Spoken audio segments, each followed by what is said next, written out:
සාතං අසාතං කුතෝ නිදානා කිස්මින් අසන්තේන භවන්ති හේතේ විභවං භවං චාපි යමේත මත්තං ඒතං මේ පබ්‍රෝහි යතෝ නිදානං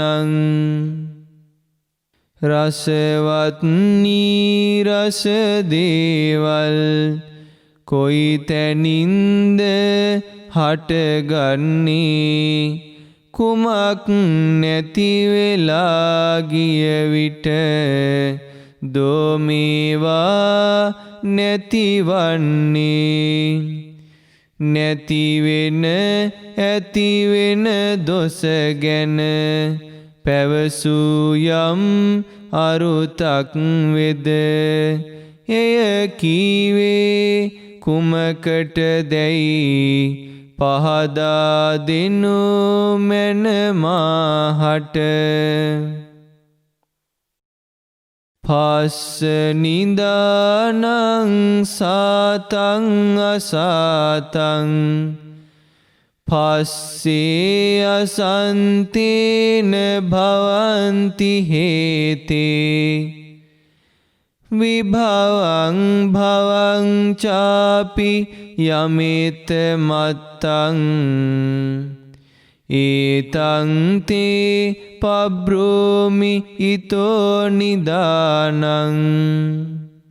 හිතකට අරමුණු එක් වී ඒ තුලින්ය හටගන්නේ රසවත් නීරස දේවල් එක්වීමම නැති වූ විට නැති වී යයි මේ දේවල් නැති වෙන ඇති වෙන දොස ගැන පැවසූ යම් අරුතක් වෙද එක්වීමම මුල් කොට බව දැන්නේය පවසමි ඔබ හට.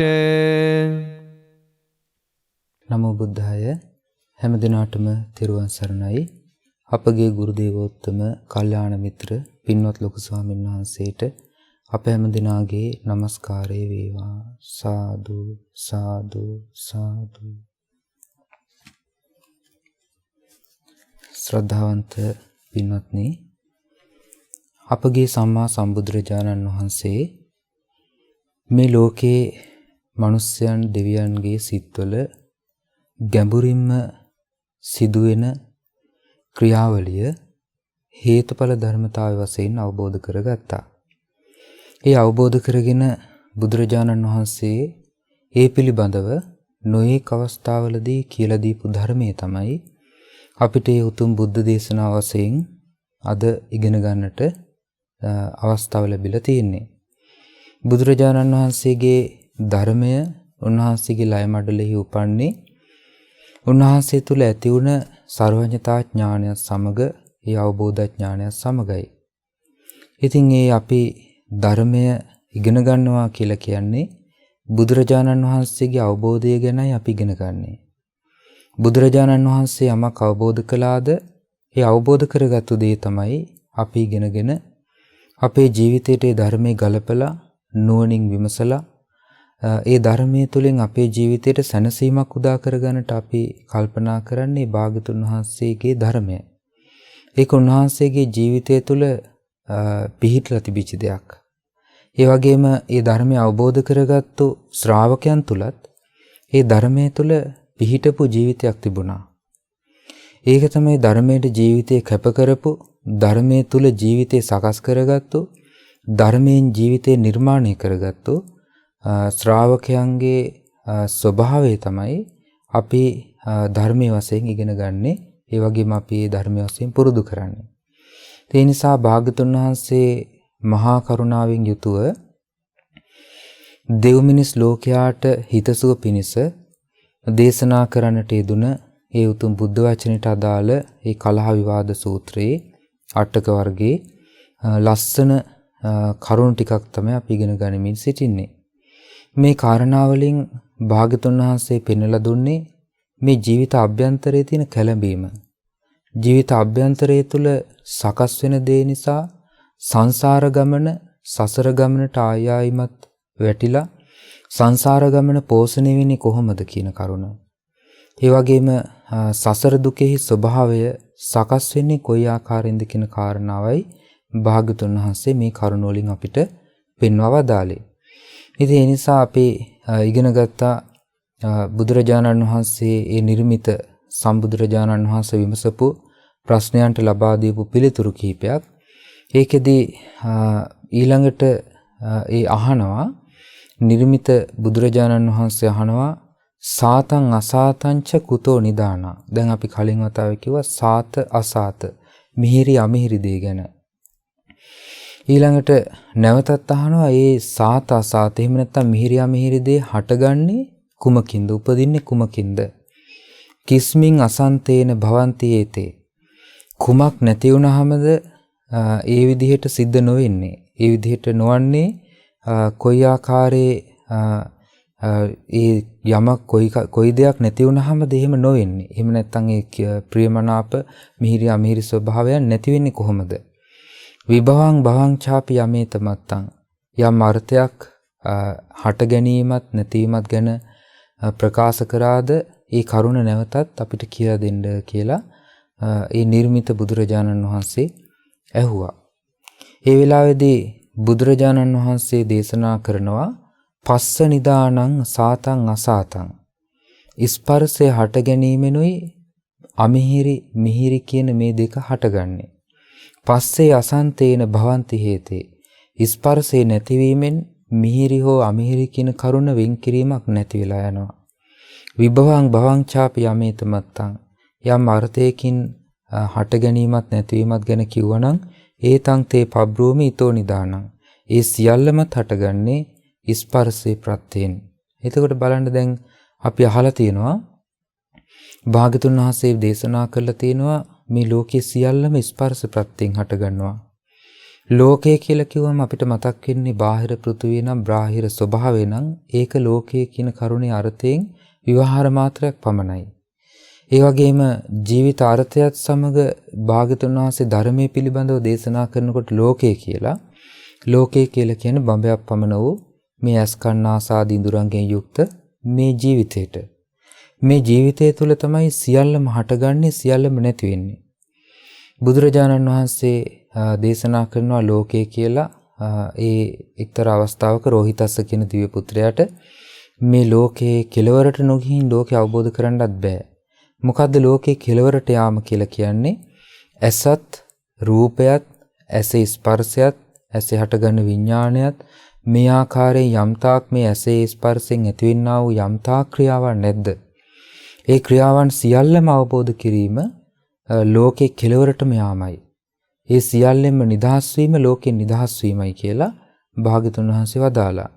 ඉතින් මේ ධර්මය තුල සඳහන් වෙන ලෝකය කියලා කියන්නේ ඇස කන නාසාදී ඉඳුරන්ගෙන් බාහිර රූප ශබ්ද ගන්ධ රස ස්පර්ශ ආදී අරමුණු අරගෙන ඒවත් එක්ක මේ ජීවිතය එකතු වෙලා යාම. මේ තමයි අපේ ලෝකය. මේ තුල තමයි සියලුම දේවල් අපි සකස් කරන්නේ. ඒ සකස් කරන දේවල් අපි අනවබෝධයෙන් යුතුව සකස් කරනවා. ඒ වගේම ආසාවෙන් යුක්තව මේ දේවල් සකස් කරනවා. ඒ වගේම තරහා මුලාව කියන මෙන්න මේ ලෝභ දෝෂ මෝහ කියන මේ කාරණා තුනත් එක්ක තමයි මේ දේවල් සකස් වෙලා යන්නේ. ඉතින් ඒ නිසා අපි ඒ සකස් වෙන දේ පිළිබඳව අපි තේරුම් ගන්නට ඕනේ. කොයි ආකාරයෙන්ද මේක සිද්ධ වෙන්නේ කියලා. බුදුරජාණන් වහන්සේ දේශනා කරනවා පස්ස නිදානං සාතං අසාතං. ස්පර්ශය නිසා තමයි හිතට අරමුණු එක්වීමෙන් තමයි ස්පර්ශයේ හේතුවෙන් තමයි මිහිරි අමිහිරි එහෙම නැත්නම් හොඳයි නරකයි ප්‍රියයි අමනාපයි එහෙම නැත්නම් ලස්සනයි කැතයි කියන මෙන්න මේ වෙන් කිරීම සිද්ධ වෙන්නේ ස්පර්ශය නිසා.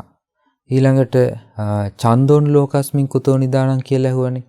එතකොට තමයි භාග්‍යතුන් වහන්සේ වදාළේ සාතං අසාතන්ති යමාහු ලෝකේ තමුපනිස්සාය පහෝති චන්දෝ. ඒ ප්‍රියාමිහිරි දේවල් නිසා තමයි මිහිරි අමිහිරි දේවල් නිසා තමයි මේ ප්‍රිය භව ඡන්දය ඇති වෙන්නේ. ඊළඟට මිහිරි අමිහිරි දේ හටගන්නේ කුමකින්ද? ස්පර්ශ ප්‍රත්‍යයෙන්. ඒතකොට මේවායේ අර්ථය එකිනෙකට වෙනස්. අපිට මේක තේරුණාට එක වගේ කියලා දැන් අපේ සිංහල භාෂාවේ තියෙන වචන වලින් තමයි අපි මේ කතා කරන්නේ. නමුත් සිංහල භාෂාවේ වචන වලට වඩා අතීතයේ බුද්ධ කාලේ හරි ලස්සන ස්වභාවයක් තිබුණා. ඒ වචනින් වචනෙට අර්ථය කියපු ගමන් තේරෙන විදිහේ යම් විවහාරයක් ඒ කාලේ මිනිස්සු තුළ තිබුණා. ඒ කියන්නේ මිනිස්සු තුළ පාවිච්චි වෙච්ච භාෂාව පාලි භාෂාව. ඒ පාලි භාෂාවේ තිබුණ වචනවල අර්ථයන් අපිට සිංහලට නගනකොට සිංහලට පරිවර්තනය කරනකොට තියෙන්නේ බොහෝ විට වචන කිහිපයයි. ඊළඟට ඉංග්‍රීසි ආදී වෙනත් භාෂාවකට පරිවර්තනය කරනවා නම් බුද්ධ වචනය තියෙන ඊටාම කියන්නේ වචන රාශියකට තියෙන තනි වචනයක්. ඒතකොට අපිට අපි ගත්තාම දැන් ඡන්ද කියලා කිව්වම අපි කියනවා කැමැත්ත. ඊළඟට පිය කියලා කිව්වම අපි කියනවා ඒ ප්‍රිය බව කැමැත්ත. ඊළඟට සාත කිව්වම මිහිරි බව. එතකොට ඒ කිව්වත් අපිට නිකන් මතක් වෙන එක කැමැත්ත වගේ කියලා. නමුත් මේවේ අර්ථයන් එකිනෙකට වෙනස්. ඒ පිය කියලා කියන අර්ථය ගත්තාම, ඡන්ද කියලා කියන අර්ථය ගත්තාම, සාත කියන වචනේ වල අර්ථ ගත්තාම ඒ එකිනෙකට වෙනස් වූ අර්ථයන් තමයි තියෙන්නේ. නමුත් සිංහල භාෂාවෙන් අපිට ඒක කියන්න තියෙන්නේ යම්කිසි සීමාවකින්, වචන සීමාවකින්. ඉතින් ඒ නිසා ඒකෙදි අපි තේරුම් ගන්නට ඕනේ බුද්ධ කාලයේ ඒ පාවිච්චි වුණ විවහාරයත් ඒ වගේ මේ බුද්ධ කාලයේ තිබිච්ච වචන භාවිතයත් එක්ක අපි තේරුම් ගත යුතුයි කුමන විදිහේ අර්ථයන්ද භාගතුන් වහන්සේ මේ කරුණ වලින් මතු කරේ කියලා. ඉතින් ඒ වගේම ඒ කාලේ හිටපු මිනිස්සුන්ට දෙවියන්ට ඒ වචන කියපු ගමන්ම ඒ වචනවල වෙනස්කම් අර්ථ සහිතව වැටහුණා. නමුත් අද කාලේ අපි බොහෝ වචන පාවිච්චි කරනවා ඒ අර්ථයක් තේරුම් ගන්න. තව ඉස්සරහට යනකොට අනාගතේ ප්‍රඥාව නැති මිනිසුන් බිහි වෙනකොට ඒ කියන්නේ අනාගතය කියලා භාගතුන් වහන්සේ වදාළේ ඒ කාලේ දැන් වර්තමානයේ. ඒතර වර්තමානයේ තුල සිටින්නේ ප්‍රඥාවෙන් හීන වූ පුද්ගලයන්. ඒ වගේම හීන ධාතුවට අයිති පුද්ගලයන්, හීන ස්වභාවයෙන් යුක්ත පුද්ගලයන්, වහා කිපෙන සුළු, වහා අධර්ම රාගය, විසම ලෝභය උපදින, ඒ වගේම වහා හිත පෙරලෙන ඒ ස්වභාවයන් පිළිබඳ වැටහීමක් නැති, හිත පාලනය කරගන්න බැරි දුෂ්කර ප්‍රතිපදාවකින් යම් දෙයක් පුරුදු කරගත යුතු පිරිසක් තමයි වර්තමාන ලෝකයේ සිටින්නේ. ඉතින් ඒ වගේ පිරිසක් අතර මේ බුද්ධ වචනේ කතා කරනකොට ඒ වචනවල අර්ථය අපි පුළුවන් විදිහට ගලපා ගන්න, තේරුම් ගන්න මහන්සි ගැනීම අපේ ඥානයේ ප්‍රඥාවට අයිති දෙයක්. ඒ නිසා අපි එකින් එක භාගතුන් වහන්සේ මේ ප්‍රශ්න විමසපු පිළිතුරු ලබා දීමේදී මේ ප්‍රශ්නයන්ට භාගතුන් වහන්සේ ක්‍රමානුකූලව පිළිතුරු ලබා දුන්නා. ක්‍රමානුකූලව ප්‍රශ්න ඇසුවා. ඒ ප්‍රශ්න වල අර්ථයන් වටහා ගන්නකොට අපිට තේරුම් ගන්න අපි මහන්සි ගන්නවා නම් ඒ වචනවල සමාන අර්ථයක් නෙමෙයි තියෙන්නේ මේ වෙනත් අර්ථයන්ගෙන්. නමුත් ජීවිත අභ්‍යන්තරයට සම්බන්ධ වූ ඒ කැමැත්තේම, ඒ වගේම ප්‍රිය භවයේම, ඒ වගේම මිහිරි ස්වභාවයේම එක්තරා එක් වෙනස්කම් මේ ජීවිතය තුළ තියෙනවා කියලා ස්පර්ශ ප්‍රත්‍යයෙන් හටගන්න ඒක තමයි අපේ ප්‍රඥාවට අයිති දේ. අපි ඒක යෝනිසෝ මනසිකාරයෙන් යුක්තව කල්පනා කරලා තේරුම් ගන්නට ඕනේ. ඒ විදිහට අපි දැන් අපි කියවා යෝනිසෝ මනසිකාරය කියලා කියන්නේ අපේ ජීවිතයේ ඒ දහම් කරුණ ගලපලා බැලීම. ඊළඟට අපි බැලුවොත් ස්පර්ශය කියන එකේදී පස්ස කියලා වචනේ භාගතුන් වහන්සේ දේශනා කරනවා පටිච්චසමුප්පාද විග්‍රහ කිරීමේදී. ඊළඟට නාම රූප ධර්මයන් විග්‍රහ කිරීමේදී භාගතුන් වහන්සේ දේශනා කරනවා මේ ඒ ස්පර්ශය කියන කාරණාව ගැන. ඒතර මේ ජීවිතය හා සම්බන්ධ දෙයක් මේක. ඒක කොයි විදිහටද සිද්ධ වෙන්නේ? දැන් අපි ඇහෙන් රූපය බැලීම කියලා කියන්නේ අපි ඇස ක්‍රියාත්මක ස්වභාවයෙන් තියෙනවා නම් ඒ කියන්නේ ඇහෙන් රූපය බලන් අපි ඇස විවෘත කරලා ඇස යොමු කරලා තියෙනවා නම් යම්කිසි රූප අරමුණක් උදෙසා එතකොට තමයි අපිට ඒ රූපය පේන්නේ. අපි එතකොට හිතින් වෙනත් දෙයක් කල්පනා කර හිටියොත් සමහරවිට අපි දකින්නා වූ රූපය ඇහැ ඉදිරියේ තිබුණට රූපේ පේන්නේ නැහැ. රූපේ ඡායාව අපේ ඇස මත ක්‍රියාකාරී විඥානයකින් මේ ස්වභාවය ග්‍රහණය කරගන්නේ නැහැ. මේ ස්වභාවය තමයි අපේ විඥානයේ වෙනත් දිශාවකට වෙනත් ඉන්ද්‍රියකට යොමු වෙලා තියෙන නිසා. ඊළඟට ඒ වෙනත් කාරණාවකින් ඒ හටගත්තු නිසා විඥානය. ඇසේ හට ගන්නවා නම් විඥානය, ඒ කියන්නේ දැන ගැනීම, රූප ස්වභාවය දැන ගැනීම, ඒ සඳහා ඒ බාහිර රූපේ තියෙන හැඩයන්, ඒ ඒ වගේම බාහිර රූපේ තියෙන ස්වභාවයන්, ඊළඟට එහි තියෙන යම්කිසි විනාශකම් අපි යම්කිසි ආකාරයකින් මේ මනසින් ග්‍රහණය කරගන්නවා. ඒ තමයි ඇසේ ස්පර්ශයෙන් ඇති වෙන ස්වභාවය. එතකොට එතනින් තමයි උපද්දවන්නේ මිහිරි අමිහිරි බව. එතකොට මේ මිහිරි අමිහිරි බව සාත කියන කාරණාව උපද්දවන්නේ ඇසේ ස්පර්ශයේ තිබුණොත්. එතකොට අපි දැක්කොත් එහෙම අවලස්සන රූපයක්, ඒ අවලස්සන රූපේ නිසා අපි ඔන්න ඒක විග්‍රහ කරනවා. ඒකට එතකොට අමිහිරි බවක්. අමිහිරි බව ස්වභාවය, අමිහිරි ස්වභාවයෙන් අපි ඒක ග්‍රහණය කරගන්න නිසා හිතේ උපදින්නේ ඒකට අප්‍රිය බවක්. ඒ අප්‍රිය බව නිසා ඡන්දය ක්‍රියාත්මක වෙනවා අප්‍රිය බව මත. අප්‍රිය ස්වභාවයේ මත ඡන්දය ක්‍රියාත්මක වෙනවා. එතකොට ඒ කියන්නේ අපි එක්ක ඒක ප්‍රතික්ෂේප කරනවා ඒ ඡන්දේ නිසා. එක්ක අපි ඒක සතුටින් වැළඳ ගන්නවා, මිහිරි දෙයක් නම්, ප්‍රියමනාප දෙයක් නම් අපි ඒක සතුටින් වැළඳ ගන්නවා. ඒත් ඡන්දේ හේතු වෙනවා. ඒ නිසා මේ විදිහට ඒ කැමැත්තට හේතු වෙන කරුණු අපේ ජීවිතේ ක්‍රියාත්මක වෙන්නේ ප්‍රිය බව නිසාත්, ඊළඟට මිහිරි අමිහිරි බව නිසාත් ඒ කැමැත්තට හේතු වෙන කාරණාව ක්‍රියාත්මක වෙලා අපි දන්නේම නැතුව මේ ජීවිතේ කෙලෙස් වලින් යට වෙලා යනවා. ඒ නිසා බුදුරජාණන් වහන්සේ දේශනා කරන පස්සේ අසන්තේන භවಂತಿ හේති. ස්පර්ශේ නැතිවීමෙන් මේ මිහිරි අමිහිරි බව කියන වෙන්කිරීමක් නැති වෙලා යනවා. ඒ වගේම විභවං භවං ඡාපි යමේත මත්තං. හට ගැනීම නැතිවීම කියන කරුණ තියෙන්නේ මේ ස්පර්ශය මතයි. ස්පර්ශයක් නැත්තම් හට ගැනීමක් නැසී යාමක් කියලා දෙයක් උපදින්නේ නැහැ. ඒතං තේ පබ්‍රෝමිතෝ නිදාන. මේ සියල්ලම හටගන්නේ ස්පර්ශේ ප්‍රත්‍යයෙන් කියලායි මම දේශනා කරන්නේ කියලා භාග්‍යතුන් වහන්සේ දේශනා කරා මේ වදාළ ගාථාවට අර්ථ වශයෙන්.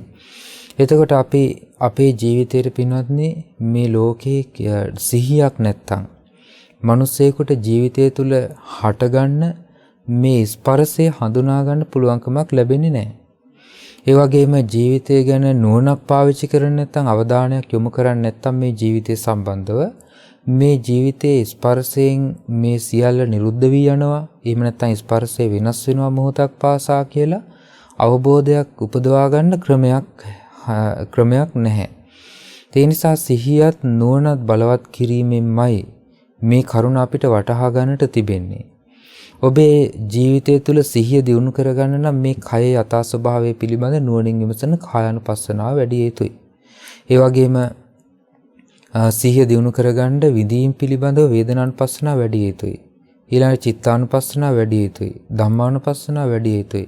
ධම්මානුපස්සනාවේ තමයි තියෙන්නේ භාග්‍යතුන් වහන්සේ දේශනා කළ චක්කුංච පජානාති. ඇස ගැනත් දැනගන්නවා. රූපේච පජානාති. බාහිර රූප ස්වභාවය ගැනත් දැනගන්නවා. යංච තදුභයං පටිච්ච උප්පජ්ජති සංයෝජනං තංච පජානාති. මේ බාහිර රූපයත් ආධ්‍යාත්මික ඇසත් එකතු වීමෙන් යම්කිසි සංයෝජනයක් කියන්නේ යම් එකතු වීමක්, යම් ස්වභාවයක් සකස් වෙනවාද තංච පජානාති. ඒ පිළිබඳවත් දැනගන්නවා. ඊට පස්සේ යථාස්ස අනුප්පන්නස්ස සංයෝජනස්ස උප්පාදෝ හෝති. යම් වෙලාවක නූපන් බන්ධනයන් උපදිනවාද මේ ඇසයි රූපයයි හේතු වීම නිසා, එක්වීම නිසා. එතකොට මේ නූපන් සංයෝජනයන් එක්වීම, බන්ධනය හැදීම ගැන දැනගන්නවා. යථාස්ස උපන්නස්ස සංයෝජනස්ස පහානං හෝති තංච පජානාති. යම් ආකාරයක මේ උපදින්නා වූ යම් බන්ධනයන් ඇද්ද, ඒ බන්ධනය නැති වී යනවාද, ඒ පිළිබඳවත් මනා සිහිනුවණින් යුතුව දැනගන්නවා. යථාච පහීනස්ස සංයෝජනස්ස ආයතින් අනුපාදෝ හෝති. යම්තාක් මේ ප්‍රහාණය වී ගිය බන්ධනය නැවත නූපදින ආකාරයටම නිරුද්ධ වී ගියාද ඒ කරුණ දැනගන්නවා. එතකොට මේ විදිහට ඒ ආකාර ගණනාවකින් මේ ජීවිතය සම්බන්ධයෙන් ආධ්‍යාත්ම බාහිර ආයතනයන්ගේ ස්පර්ශය සම්බන්ධව කෙනෙක් නුවණින් විමසා බලනකොට එයාට දකින්න ලැබෙන්නේ හිස් වූ, තුච්ඡ වූ, ඒ කියන්නේ කිසිම ප්‍රයෝජනයක් ගත නොහැකි, ඒ වගේම අනිත්‍ය ස්වභාවයට අයිති, ඒ වගේම අනාත්ම ස්වභාවයට අයිති හේතුඵල ධාමෙන් උපදින්නා වූ යම්කිසි ක්‍රියාකාරී ස්වභාවයක් පමණයි. ඒ ක්‍රියාකාරී ස්වභාවය තුළ ආත්මයක් වශයෙන් ගන්න දෙයක් නැහැ. ඒ ක්‍රියාකාරී ස්වභාවය තුළ තමන්ගේ වසඟේ පවත්වන්න පුළුවන් දෙයක් නැහැ. ඒ ක්‍රියාකාරී ස්වභාවය තුළ තමන්ට ඕන විදිහට පාලනය කරන්න පුළුවන් ස්වභාවයකුත් නැහැ. ඒතකොට මේ ස්වභාවය දකින නුවණින් දකින ශ්‍රාවකයාගේ ජීවිතය අවබෝධය තුළ පිහිටන්න පටන් ගන්නවා. අවබෝධයෙන් කලකිරීමටපත් වෙනවා. අවබෝධයෙන් ජීවිතය ගැන වටහා ගන්න නුවණ මෙහෙවා ගන්න ඒ ශ්‍රාවකයාට දුර්ලභ අවස්ථාවක් ලැබෙනවා. හැබැයි සිහි නුවණ බලවත් නැත්නම් මේක කිසි දවසක කරන්න පුළුවන්කමක් ලැබෙන්නේ නැහැ. සිහි නුවණ තිබුණොත් විතරයි මේ ජීවිතය ගැන සැබෑවටම ක්‍රියාත්මක වෙන ස්වභාවය, ඒ වගේම ආභ්‍යන්තරික ස්වභාවය බාහිරට එකතු වීමෙන් කෙලෙස් සහිත වූ බන්ධනයන් හැදිලා මේ සංසාර ගමන දිගින් දිගටම යන්නේ මේ ආකාරයෙන් කියලා ජීවිතය පිළිබඳ වැටහීමක් ඇති කරගන්න, ප්‍රඥාව දියුණු කරගන්න අවස්ථාව ලැබෙනවා. ඒ වගේ මේ ශ්‍රාවකයාට පුළුවන්කම තිබෙනවා අතීතයට මේ කරුණ ගලපා බලන්න. අතීතයේ පේන්නේ නැත්තම් අතීතයේත් මේ ආකාරමයි කියලා ණය පමුණුවා. නුවණින් විමසා ඒ න්‍යායයට ගලපලා බලන්න පුළුවන්. ඒ වගේම අනාගතයේත් මේ ආකාරයෙන්මයි මේ ජීවිතය තුල සිද්ධ වෙන්නේ කියලා අනාගතයටත් ණය පමුණුවා න්‍යායට අනුව ගලපලා බලන්න පුළුවන්. ඒතර මේ විදිහට ගලපා බලනකොට අතීතයේ කොහේ හිටියද? අතීතයේ මොනවද උනේ? අනාගතේ කොහේ යයිද? අනාගතේ මොනවා වේද කියලා අතීතය ගැන අපේක්ෂාවක්වත්, ඒ කියන්නේ අතීතය ගැන දුක් වීමක්, ශෝකයක් හෝ අනාගතය ගැන පැතුමක් හෝ ඒ කෙනාගේ ජීවිතය තුළ උපදින්නේ නැහැ. ඒ මොකද වර්තමානයේ තුල කෙලෙස් සහිත ස්වභාවය හටගන්න නැති වෙන ස්වභාවය අවබෝධ කරලා නිසා. ඒ නිසාම අනාගතය අතීතය ගැන කම්පාවක් හෝ පැතුමක් හිතේ නැතුව වර්තමානයේ නුවණින් විමසා ජීවිත අවබෝධය ලබා ගන්නට අවස්ථාව තිබෙනවා. මේ විදිහට නුවණින් කල්පනා කරන කෙනාට තමයි ස්පර්ශය අවබෝධ කරගන්නට අවස්ථාව ලැබෙන්නේ. ඒ නිසා අපි සිත ප්‍රාර්ථනා කරන ඔබටත් මේ උතුම් දහම් කරුණ වටහාගෙන භාග්‍යතුන් වහන්සේ මේ සියලු කරුණ වලට මුල් වෙන ස්පර්ශය ගැන දේශනා කරපු මේ කරුණ තේරුම් අරගෙන හැම දිනාටම උතුම් ධර්ම අවබෝධය පිණිස වාසනාව ලැබේවා කියලා අපි සිත ප්‍රාර්ථනා කරනවා.